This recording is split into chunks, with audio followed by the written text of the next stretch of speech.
Students पिछली video में हमने देखा था कि व्हाट इज़ ट्रांसलेटर। यहाँ पे देखो, तो हमने बात की थी कि ट्रांसलेटर क्या होते हैं, जो मशीन लैंग्वेज को असेंबली लैंग्वेज में कन्वर्ट करते हैं और जो असेंबली लैंग्वेज को मशीन लैंग्वेज में ट्रांसलेट करते हैं। तो यहाँ पे हमने देखा था कि ये तीन तरह के होते हैं, असेंबलर, कंपाइलर एंड इंटरप्रेटर। तो इन तीनों के बारे में आज हम इस वीडियो में डिस्कस करेंगे। ठीक है, ये देखो असेंबलर, काम तीनों का सेम ही है। And assembler translates the assembly language, यहाँ पे देखो असेंबली लैंग्वेज प्रोग्राम्स को into machine language programs which can be understood by the processor.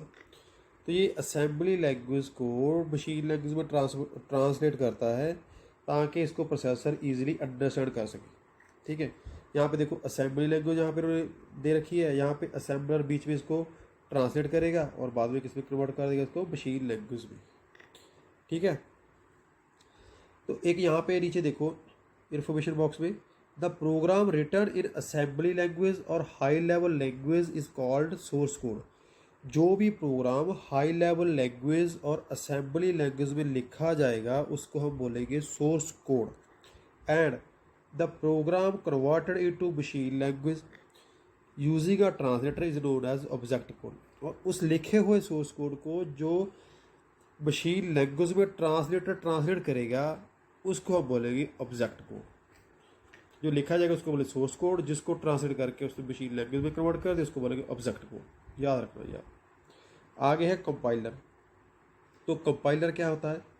A compiler is a language translator, ये भी लैंग्वेज ट्रांसलेटर ही है, which converts a high level language programs into machine language.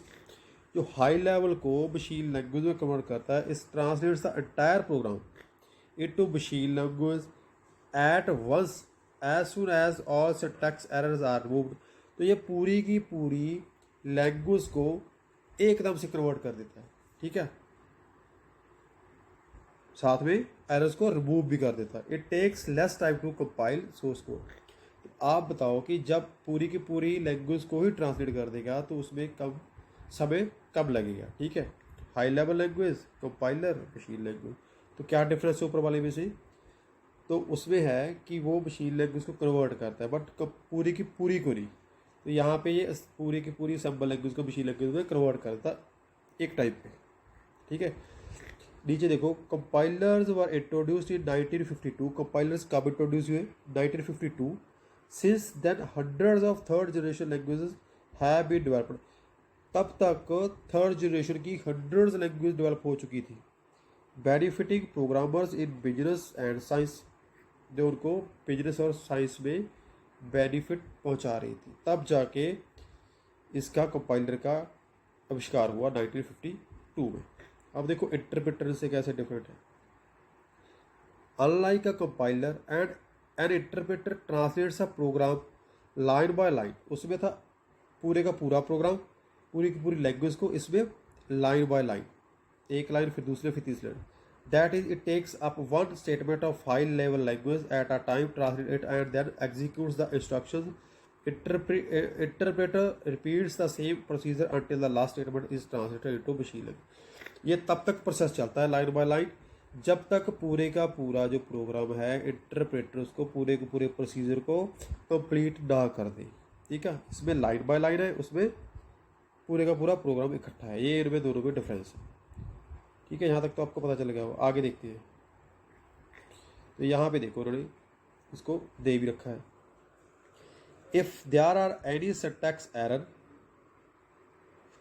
In the source program they are brought to the attention of the programmer as soon as a program statement is interpret.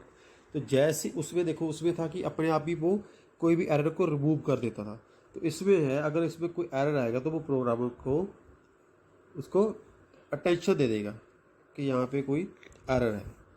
दस it makes finding and correcting errors easier and quicker. तो इसीलिए इसमें क्या है, error को मतलब कि solve करना इजी है और जल्दी हो जाता है। हाई लेवल लैंग्वेज प्रोग्राम यहाँ पे दे रखा है उन्होंने। तो कन्वर्ट कौन करता है इसको? इंटरप्रेटर। किस में करता है? मशीन लैंग्वेज में। बट किस कंडीशन पे? Line by line. अगर आपसे पूछे कि लाइन बाय लाइन कौन सा ट्रांसलेटर कन्वर्ट करता है हाई लेवल लैंग्वेज को मशीन लैंग्वेज में, तो आप क्या बोलोगे, आप बोलोगे इंटरप्रेटर, और इकट्ठा वो कंपाइलर। तो नीचे फ्लैशबैक है, पूरे चैप्टर में हमने क्या क्या देखा इसको एक बार देख लेते हैं। यहाँ पे क्या क्या लिखा है, तो लिखा है the process of developing sets of instructions in a computer language is called programme. तो ये इंस्ट्रक्शंस का सेट होता है, ठीक है, तो उनको बोलते हैं programming. Machine language is the fundamental language of computer. तो मशीन लैंग्वेज कंप्यूटर की एक कॉमन लैंग्वेज है, एक फंडामेंटल लैंग्वेज है। It is the only language that computers directly understand, जिसको कंप्यूटर डायरेक्ट तौर पे, सीधे तौर पे अंडरस्टैंड करता है। In any assembly language mnemonic codes और symbols are use instead of 0 and 1।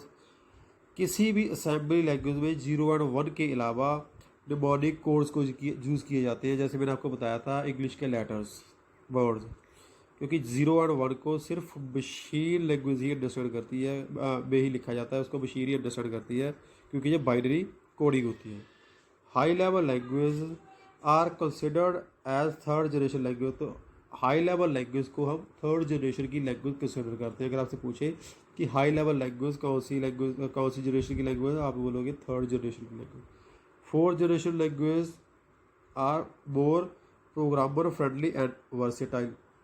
तो जो फोर्थ जनरेशन की लैंग्वेज थी, जो मॉडर्न लैंग्वेज थी, वो यूज़र के मोस्ट प्रोग्रामर के बहुत ज़्यादा फ्रेंडली थी, क्योंकि उसको उसने असेंबल किया था और उसको बहुत एडवांस किया था, ठीक है। Fifth generation languages are grouping of programming languages based on the fact that problems can be solved by providing constraints to the computer rather than algorithmically specify how the problem needs to be solved। तो इसमें algorithmically specify किया जाता है कैसे problem को solve किया जाए, और ये एडवांस लेवल की हाई लेवल लैंग्वेज थी, ठीक है, मॉडर्न से थोड़ी एडवांस थी, उससे भी ज़्यादा फिफ्थ। और इसमें आपको मैंने बताया था कि इसमें आर्टिफिशियल इंटेलिजेंसी को यूज़ किया जाता है, ठीक है। Next, and assembler translates the assembly language programs into machine language program. और जैसे हम अभी देखा है हमने कि ट्रांसलेटर असेंबली लैंग्वेज को मशीन लैंग्वेज में कन्वर्ट करता है, ताकि कंप्यूटर से ईजिली अंडरस्टैंड कर पाए। अगर ट्रांसलेट नहीं होगी तो उसे पता नहीं चलेगा हमने क्या लिखा है, और उसकी लैंग्वेज का हमें नहीं पता चलेगा अगर डिकोडिंग और कोडिंग नहीं होगी। अगर आगे देखो, एक computer translates the entire program into machine language advance. Compiler होता है, एकदम से पूरी के पूरे प्रोग्राम को ट्रांसलेट कर देता है वो असेंबल को मशीन में। इंटरप्रेटर करता है लाइन बाय लाइन, ठीक है। ये हमने पीछे देखा कि ये दोनों में डिफरेंस है, ये पक्का याद रखना, ये पक्का किसी भी एग्जाम में पूछा जाता है कि लाइन बाय लाइन को ट्रांसलेट कौन करता है, उसको करता है इंटरप्रेटर, कंपाइलर को इकट्ठे करता है कंपाइलर। आप इससे याद रखना, देखो इकट्ठे का मतलब क्या होता है, कंप्लीट, ठीक है, कंप्लीट से आगे वाले फॉरवर्ड उठा लो। कंपाइलर में भी जो फॉरवर्ड होते हैं, कंपाइलर भी इज कंप्लीट, ठीक है। और इंटरप्रेटर से याद रख लो, इंटरप्रेटर होता है ना, इंटरवल होता है थोड़ा थोड़ा पार्ट करके, दो पार्ट्स में। तो लाइन बाय लाइन भी इज इंटरप्रेटर, ठीक है। तो यहाँ तक हमारा ये चैप्टर पूरा का पूरा कंप्लीट है। एक्सरसाइज के लिए आप दूसरी वीडियो देख लेना, पूरे की पूरी एक्सरसाइज पे मेरे फर्स्ट चैप्टर की वीडियो यहाँ पे मैं ऑलरेडी डाल रखी है। अगर आपको कोई कुछ और मतलब कि मेरे से पूछ रहा हो तो नीचे कमेंट बॉक्स में कमेंट कर देना, उसके रिगार्डिंग में वीडियो बना दूँगा। Thank you.